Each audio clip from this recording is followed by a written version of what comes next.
glad you're with us. I think the stat is still like 1 in 5 Americans will have to face some kind of skin cancer. So that's a lot of us. And I want to take you guys on the journey that I just went on in hopes that you'll be ready if it ever happens to you or someone in your family. Yesterday, we talked a lot about the surgery, the Mohs surgery to get rid of the cancer. But I think it's kind of important to talk about treatments that you can get to prevent cancer as well. So we're going to talk a little bit in this next piece about CO2 laser, which can take care of precancerous areas of skin damage, and also sunscreen. So take a look at what we put together. Hi, I'm Sam Champion, and since about 1986, I've been getting skin cancers removed or treated. This year, a very small spot that I noticed turned into a pretty good-sized scar. So I put this journey out on social media, and I thought, let's talk more about this because so many of you responded, particularly men, and we're the worst. We just don't seek treatment, and we don't kind of take care of problems. So here's the journey. I'm not here the rest of the week. We are going to have to do surgery on this spot. I don't know if you can see it. The biopsy mark is right there. I want you to meet my amazing doctor, Dr. Anthony Rossi, and we came to Memorial Sloan Kettering to get all of the treatments done here. A dermatologist, Dr. Dendy, found the spot, biopsied it, recommended you. You have the biopsy information, and I'm sitting in front of you. What are we doing that day? Yeah, so we look at the pathology report. We see that it's a basal cell carcinoma, and they even give us the subtypes. We mark it, and then we anesthetize you with the local numbing. I feel numb in my eye right now. And you gave me an injection, which you said this is probably the worst part, right? It's getting the numbing injection. Definitely. I didn't feel a thing. They inject lidocaine into the spot, and it takes your skin and plumps it up, so it's really easy to cut the top, and it makes it numb. After we cleanse the area, we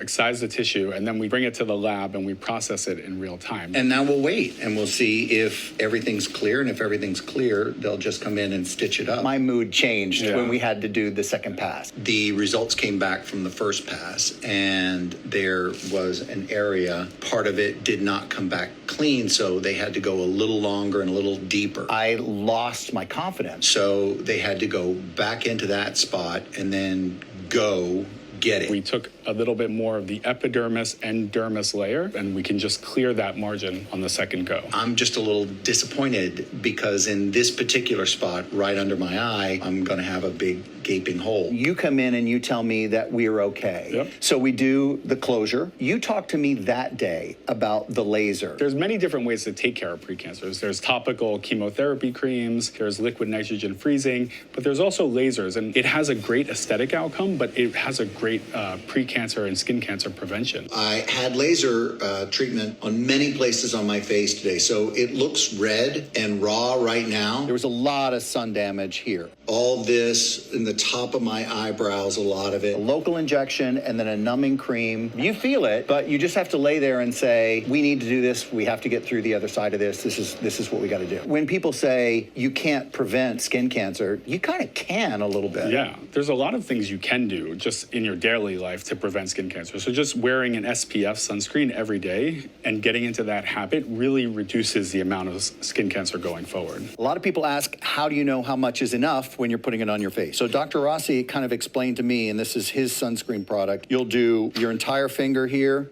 to 2 fingers entire down. That's enough sunscreen to give you full coverage on your face, a little bit toward your neck, on the top of your ears, and don't forget behind your ears. It's kind of a spot we always forget. For me, this was a very small spot. Had I let it go, there's every possibility that it would have had to been much larger and gone into way different places on my face. So I hope this helps you. And we really wanted to keep talking about it because so many people were asking us so many questions. About the laser, does insurance cover it?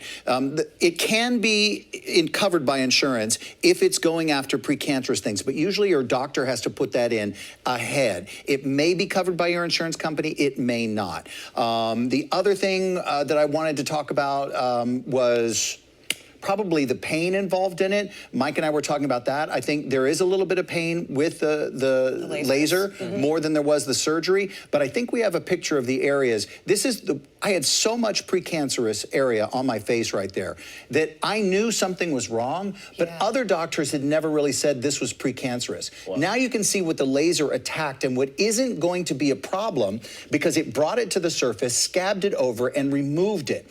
So this is going to save a lot of trouble for me. It would save a lot of trouble for you in the future if you have a lot of sun damage. I remember you had something that was stubborn, and you thought maybe it could be something Food you ate, allergies, or your skin not liking like a powder that you put on. You and I talked about it a lot in the months before that, where I didn't understand what was going on part of my face. He looked at it, he's like, precancerous, lasering that thing, and it's so much better. Speaks to how itching is gone, all of that. It is to get it checked. So please do. And the relationship with the doctor, too, is so important because you have to trust that person. Yeah. And it seems In the months before that, where I didn't thought maybe it could be something Food you ate, allergies, or your skin not liking like a powder that you put on. You and I talked about it a lot in the months before that, where I didn't understand what was going on part of my face. He looked at it, he's like, precancerous, lasering that thing, and it's so much better. Speaks to how itching is gone, all of that. It is